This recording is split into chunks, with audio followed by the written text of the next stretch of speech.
เสื้อบอตอนน้อยๆไผๆก็ว่าค่อยแปลกบ่มักลิ้นคือหมู่แต่มักสนใจแต่เข็มทิศอันนี้ค่อยมักถามว่าเป็นหยังกับทุกอย่าง จนผู้ใหญ่บางคนกระสันหัว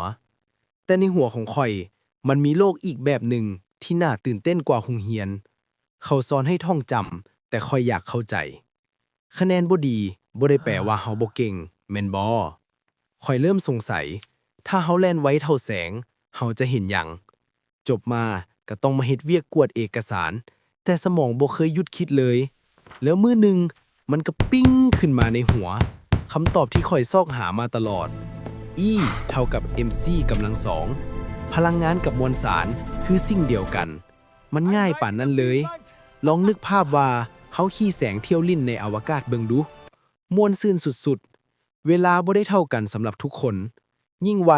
เวลายิ่งซ่าลง แปลกบอแห่งโน้มถ่วงบ่แม่นแห่งดึงดูด แต่แม่นอวกาศที่โค้งงอต่างหากในที่สุด โลกก็เริ่มเข้าใจและยอมรับความคิดบ้าๆของข่อย แต่ดังเกินไปก็วุ่นวายข่อยอยากอยู่เงียบๆคิดเลขหลายกว่า